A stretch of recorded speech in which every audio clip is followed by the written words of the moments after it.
What is up, my friends? You are very welcome along to Monday morning's Anfield Agenda News Roundup. As always, we've gone through the papers to try and find you the most up-to-date information, asking our journalistic friends as well to let us know their thoughts. And I'm going to do my best to tell you when you can expect Liverpool to dip their toes into this summer transfer waters. This video is sponsored by Surfshark, the best VPN on the market. Surfshark is an app or browser extension that allows you to change your location to access websites in other countries and keep you safe and secure from hackers. Using Surfshark, we here in Ireland can access other countries' Netflix libraries or other streaming platforms like DAZN in Spain for all those important Premier League games. Surfshark keeps you safe and private by protecting everything you do online. Everything. When your device connects to the internet, all that information is, in a way, blurred out. Surfshark is particularly useful for keeping you safe from being hacked if you use public Wi-Fi. Let's say you're in a cafe, you're at college, you're out and about, they've got you covered. Surfshark allows you to use one subscription on unlimited devices, meaning you can share your account with friends or family or that neighbour who's a little bit cheap. On top of all of this, Surfshark offers a 30-day money-back guarantee. You can also upgrade to Surfshark One, which includes the VPN, an alert system for breaches related to your data, such as emails and credit cards, and an antivirus software for your desktop.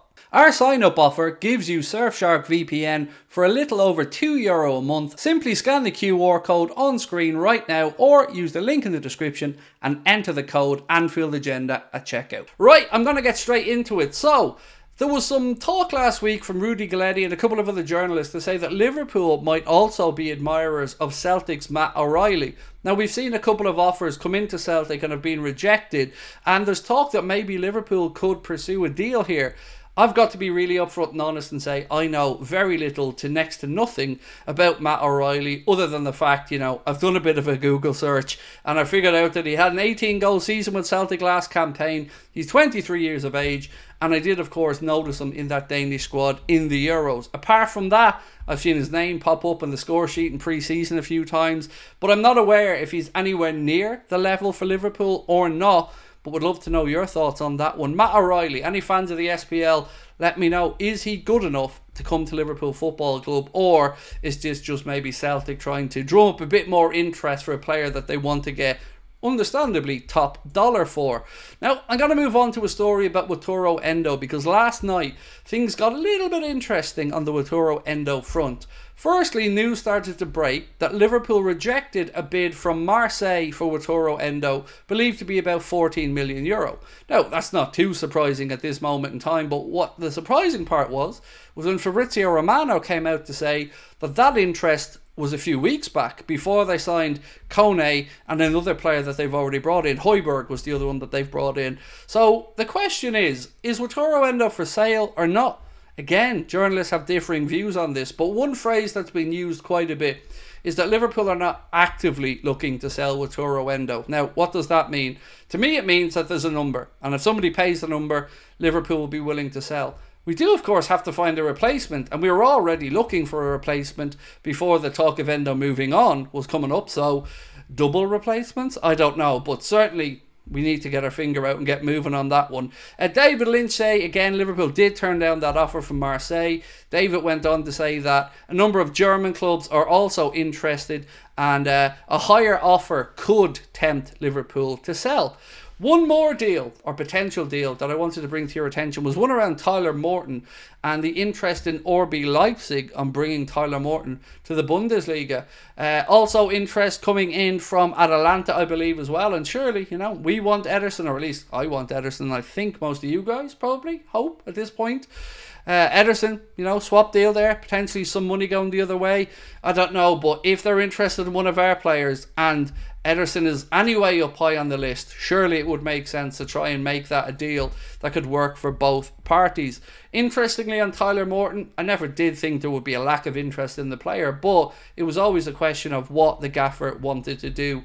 Would we see him sold? I think still, if the right number comes in, possibly. But I am interested to know your thoughts, because what we don't want to do, my friends, is leave ourselves really, really short in that area of the pitch. We have enough headaches to deal with as things currently stand. One question that I keep getting asked about is, of course, Trent Alexander-Arnold and Real Madrid. I don't know of any new worrying developments. We've seen all the pictures of him in LA on holidays with Bellingham and nightclubs and all this other stuff, but I don't know that there's anything changed there. Lots of reports that Real Madrid are working away in the background and trying to sign Trent on a free, but for that to happen, Liverpool would have to have allowed Trent to go through this entire campaign, or at least until January, without that agreement of a new deal, and I suspect that there will be a big fat contract offer, the 300 grand or so we've been speaking about, put Trent's way when he returns from his well-earned summer break. Let me know your thoughts on this one. Madrid fans, maybe if you're watching, do you think Trent will end up at the Santiago Bernabeu, or do you think he's going to stay at Anfield? For me, I'm going to say he's staying at Anfield. Now, I do have a couple of more things to bring to your attention. One of them, a possible centre-back solution, at least according to Team Talk, who've said Juventus defender Gleison Bremer has emerged as a top target for Arne Slot. Now, I don't know how much of this I believe, especially with regards to top target, but he's certainly an interesting one. 27 years of age though, and they're asking 50 million quid.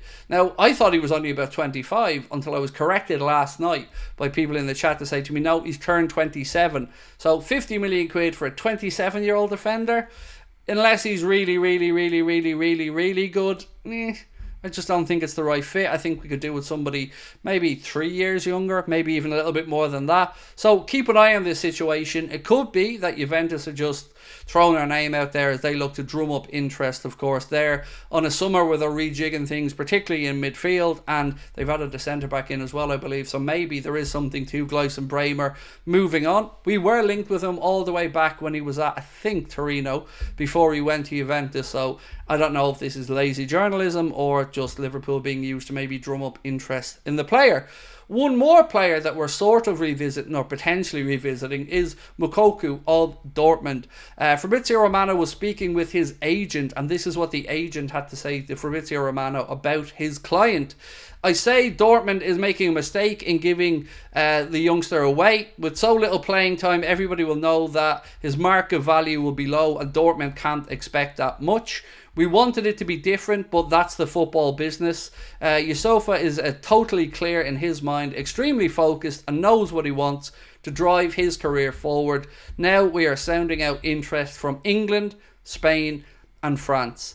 So 4 starts in the Bundesliga, I think, last year. Not a lot for the youngster, but we do have an experienced forward in Darwin Núñez. Of course, we have a young hotshot in Jadon Danns as well. But for the right price, I could see this being one of those maybe opportunistic deals that we've heard about so much. Wouldn't be somebody I would say would be on the list of, let's say, forward midfield attacker that we had going into the window. But as a little extra addition for the right price, you never know.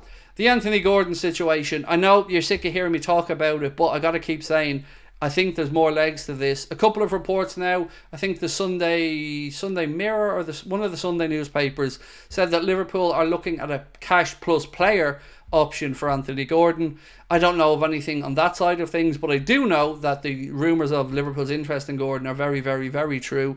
Also, we know that he would have liked to move from Newcastle in June. Didn't quite come to fruition. Whether it happens in this window or not, I'm going to say it again, I do think eventually we'll see another twist in the tail of this Anthony Gordon to Liverpool story. That is pretty much it from me this morning, my friends. I will be back tonight at 8:45 though with the late night agenda. In case you missed our announcement yesterday, we've added David Lynch to our live show at the Hot Water Comedy Club in Liverpool, as well as, of course, Carl Porter. So, if you want to come along and see us, tickets are priced at just £15. There are some still remaining. You can get them with the link in the description, and as well, we'll be in Cardiff at the Richard Burton Theatre on Friday for our 2 UK shows, the last stage shows we're doing. Hope to see you there, and if I don't, I hope to see you this evening at 8:45. Thank you for watching, and have yourselves a wonderful Monday. Talk to you then. Bye-bye.